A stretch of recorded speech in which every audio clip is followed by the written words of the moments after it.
The excavator stopped moving at 3:17 in the morning. Its metal claw had struck something that did not sound like stone. The machine operator, a contractor hired for a structural reinforcement project beneath a 400-year-old church in London, later said the sound was hollow. Not brick. Not bedrock. Something layered. Something fragile. He shut the engine off because the vibration felt wrong. In the sudden silence beneath the earth, inside a half-lit trench under the foundations of the church, the smell began to rise. At first they thought it was sewage. Then they thought it was gas. But it was neither. According to site reports filed with the Diocese of London in October 2019, the discovery was made beneath a Jacobean-era church built in 1620, reconstructed after the Great Fire, and standing quietly through wars, bombings, and redevelopment. Parishioners attended Sunday service above, unaware that 30 feet below them, a layer of earth was about to open into something untouched for centuries. When the soil crumbled inward, a dark cavity appeared, and inside it, bones. Hundreds of them, some still tangled together. The excavation halted immediately. Archaeologists were called in as protocol required. Within days, experts from the Museum of London Archaeology confirmed what the parish records had long hinted at: a plague pit. A burial trench dating back to the Great Plague of 1665. London had many such pits. During the height of the epidemic, when thousands died each week, individual graves became impossible. Bodies were wrapped in cloth, carted through the streets at night, and lowered into mass graves without ceremony. The earth swallowed them quickly. This pit had not been recorded on modern maps. It had been forgotten. Until now. According to church correspondence, the vicar insisted the remains be handled respectfully. A temporary halt to the reinforcement project was announced. Archaeological recovery began under supervision. That was when the disturbances started. The first incident seemed minor. One of the junior archaeologists, a woman in her late 20s named Eleanor Briggs, reported hearing knocking from within the exposed trench. She assumed it was debris shifting. The soil was unstable. Timber supports had been installed along the walls to prevent collapse. But she insisted the sound was rhythmic. 3 knocks. Pause. 3 knocks again. The site foreman dismissed it. Wood expands. Soil shifts. Air pockets collapse. Still, Eleanor documented it in her field notebook. The second incident was harder to ignore. On the 4th day of excavation, workers uncovered several intact skeletons laid in careful alignment. Not thrown haphazardly, as most plague victims were. These bodies appeared positioned deliberately, hands folded over their midsections, skulls angled slightly upward. According to historical burial practices, plague burials were rushed. There was no time for reverence. Yet these skeletons had been arranged. One of them wore a small metal crucifix around the neck. Another had what appeared to be iron shackles around the wrists. The shackles were not typical restraints of the era. They were crude, heavy, meant to hold something in place. The discovery was logged. Photographs were taken. The diocese requested a blessing be performed before further disturbance. That evening, the church was empty except for the vicar and 2 site supervisors. Witnesses later reported that during the short prayer service held above the excavation zone, the church heating system shut down abruptly. The temperature dropped several degrees within minutes. Condensation formed along the inside of stained glass windows. The vicar attributed it to faulty wiring. But the following morning, 3 workers refused to return. They claimed they had been dreaming of coughing. Not ordinary coughing, violent, wet choking, as though their lungs were filling. Each described the same detail, standing in darkness, surrounded by bodies, unable to breathe. None of them had discussed the pit's historical cause of death in depth. They were not historians. They were contractors. Yet all 3 reported the same sensation. According to internal site emails later leaked to a local journalist, one worker wrote, "It felt like something was trying to get inside my chest." Medical examinations found nothing wrong. Excavation resumed. As more earth was removed, the pit's size became clear. It stretched beyond the immediate foundation area. A trench approximately 40 feet long and 12 feet wide. layer upon layer of remains. Some skulls showed signs of lime exposure, consistent with plague sanitation practices. Others were bare. And then they found the child. Small bones. No more than 5 years old. Positioned near the center of the trench, deeper than the rest. Unlike the others, this skeleton had not been laid flat. It was upright, kneeling, hands bound behind its back, its skull tilted downward. There were no historical records describing bound children being placed into plague pits. The archaeologists debated possible explanations. Secondary burial disturbance. Collapse of surrounding bodies. Later intrusion.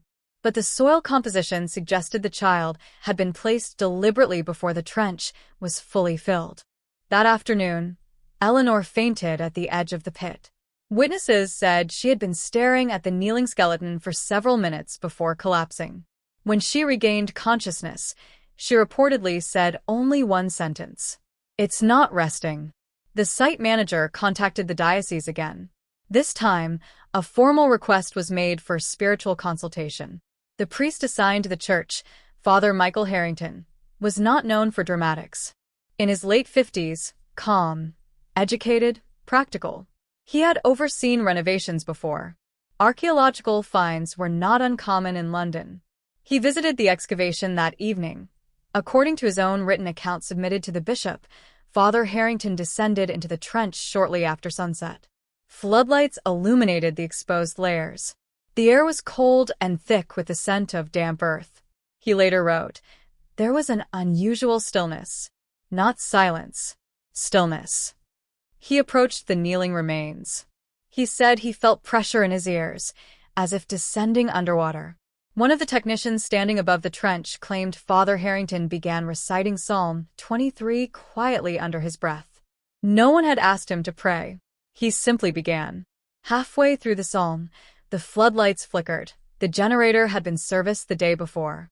There were no reported electrical issues. The lights dimmed again. And from within the trench, a sound emerged. It was described by 3 witnesses as a low exhale, not wind, not shifting soil. An exhale. Long, slow, collective. As though something buried had been holding its breath for centuries. Father Harrington stopped speaking. The pressure in his ears intensified. He later reported feeling sudden nausea and a sharp pain behind his eyes. He climbed out of the trench without explanation. The excavation was suspended indefinitely the next morning. Officially, it was to allow further historical analysis. Unofficially, workers were refusing to enter the site. Eleanor did not return at all. Within a week, she was admitted to hospital after experiencing what doctors described as acute respiratory distress. There was no infection, no obstruction.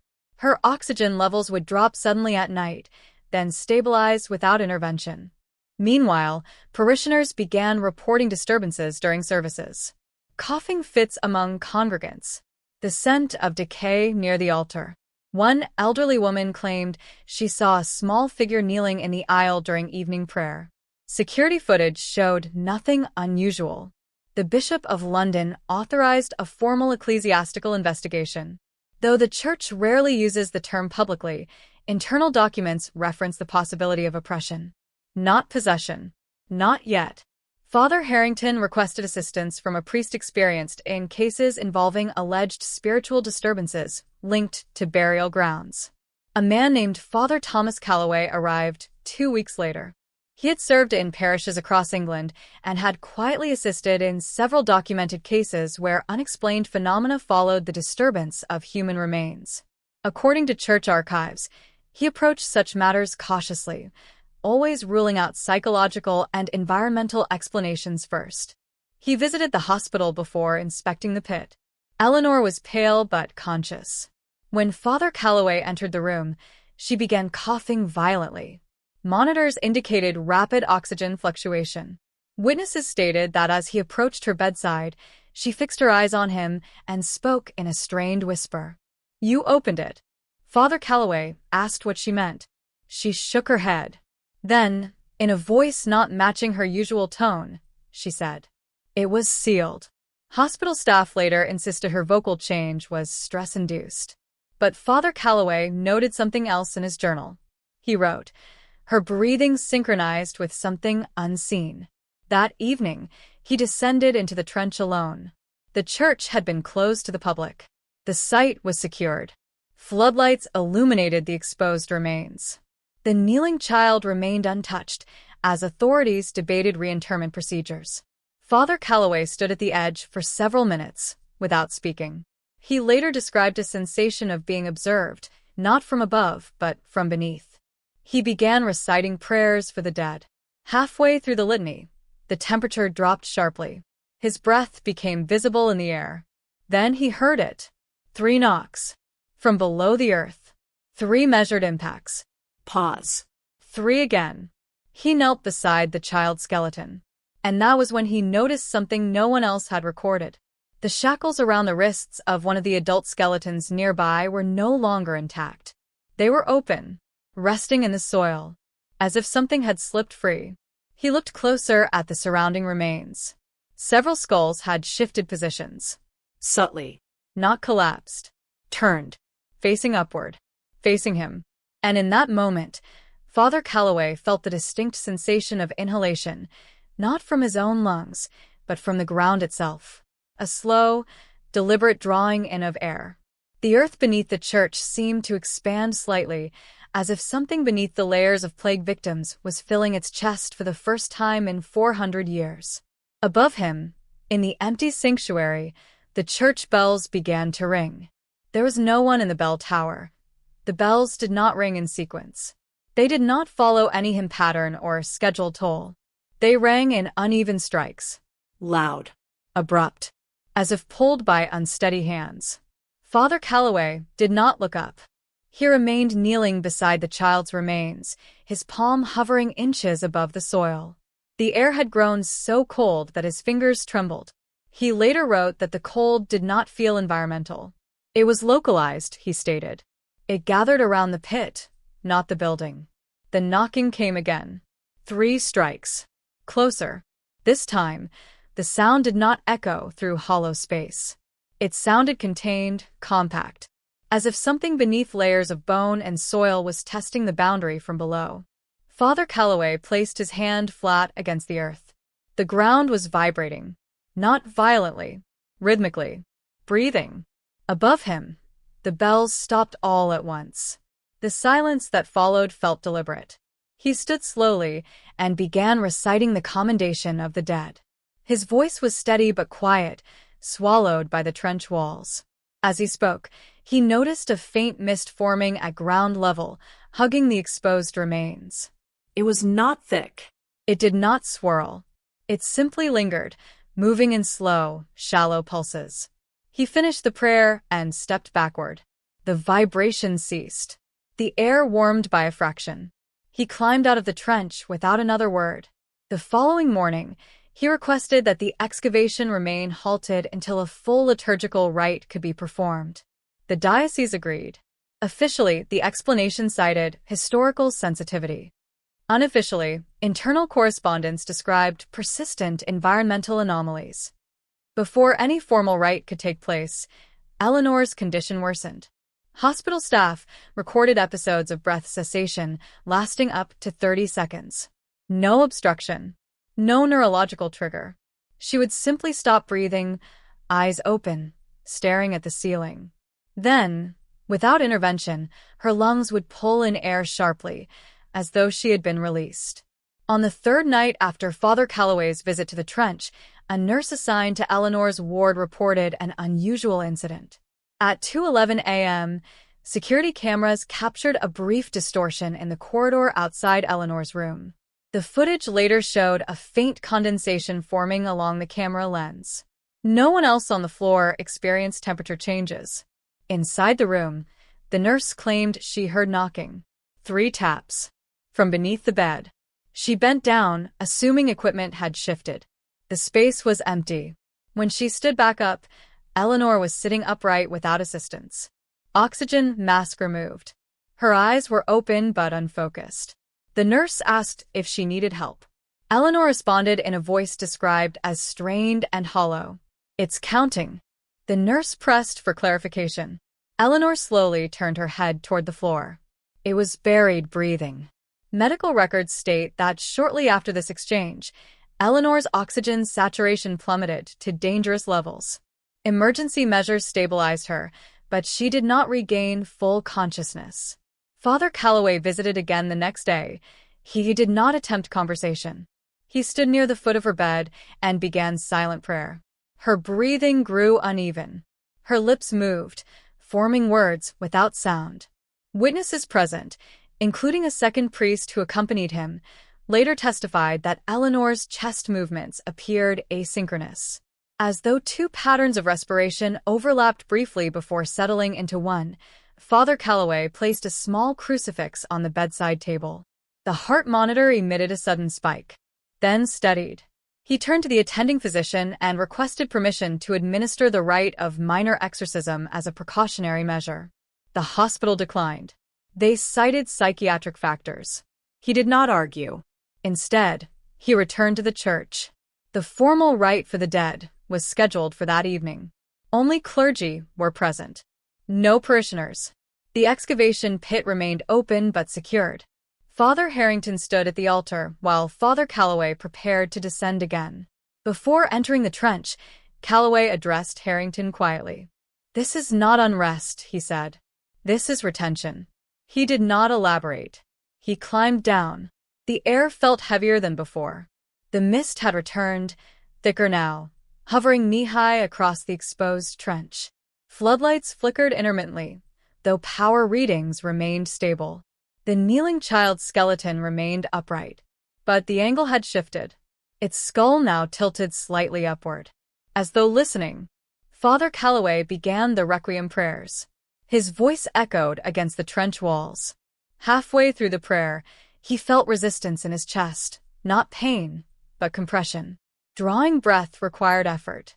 The mist seemed to thicken with each inhalation. He continued speaking. A faint sound emerged from the soil. Not knocking this time. Scraping. Subtle movement beneath layers of bone. Several skulls along the trench wall shifted simultaneously. Not collapsing. Turning. Their empty sockets aligned toward him. The crucifix in his hand grew cold. He pressed forward in prayer. The scraping intensified briefly, then stopped. And in the stillness, he heard something he would later struggle to describe in writing. A whisper. Not in words. In breath. A long, drawn exhale moving through the trench, like wind through narrow corridors. The mist rolled inward toward the center of the pit, converging near the kneeling child. The soil at the base of the trench depressed slightly, as though weight beneath it shifted. Father Calloway stepped back. He raised his voice. "In the name of Christ, be at rest." The temperature dropped sharply. His breath became visible again. The mist stilled. Then, slowly, the child's skeleton tipped forward, falling face-first into the soil. The impact was soft. The vibration beneath the ground ceased entirely. Silence returned. Complete. He remained standing for several minutes. Nothing moved. The air warmed gradually. When he climbed out of the trench, Father Harrington noted that his face appeared drained of color. "Is it finished?" Harrington asked quietly. Calloway did not answer immediately. He looked toward the nave of the church, toward the foundation stones that had stood for 4 centuries. "It is quiet," he said. That night, Eleanor's breathing stabilized for the first time in weeks. No episodes. No oxygen drops. She slept uninterrupted. Within days, she was discharged. The excavation resumed under strict supervision, this time with a full liturgical presence. The remains were carefully documented and reinterred in consecrated ground, deeper and sealed with reinforced stone. The kneeling child was laid flat, hands placed over the chest, unbound. The shackles discovered earlier were archived for study. Metallurgical analysis later confirmed they dated to the mid-17th century. No record explained their presence in a plagued trench. As for the open manacles found beside the adult skeleton, photographs taken before Father Calloway's second descent showed them intact. Afterward, they were separated. No one could determine when the change occurred. Parish disturbances ceased almost immediately following the reinterment. No further coughing fits. No unexplained temperature drops. The scent of decay vanished. Eleanor returned once to the church months later. She stood at the back pew during a weekday service. According to Father Harrington, she avoided looking toward the floor beneath the altar. After the service, she approached him quietly. "Did it stop breathing?" she asked. He paused before answering. "Yes." She nodded slowly. "Then it's empty now." When pressed for clarification, she offered none. The diocese closed its internal investigation without public statement. Officially, the excavation uncovered a historically significant plague burial site. The remains were treated with respect. Structural reinforcements were completed. The church stands open to this day. But Father Calloway's final journal entry regarding the case was sealed in diocesan archives. Years later, a historian granted limited access summarized one line from that entry. It read, "They were not afraid of the plague." Nothing further was written beneath it. Visitors who tour London's historic churches often ask about plague pits. Guides speak of overcrowded cemeteries, of desperation, of lime and night burials. They rarely mention the possibility that some pits were sealed not only for disease, but for something else. Something restrained. The church remains quiet, its foundations reinforced, its bells silent unless called. And 30 feet below, beneath stone and soil, the earth lies undisturbed. No knocking has been reported since. But on certain cold mornings, when condensation gathers low along the nave floor, parish staff claim the air feels heavy for a moment, as though the ground remembers how to breathe, and is choosing not to.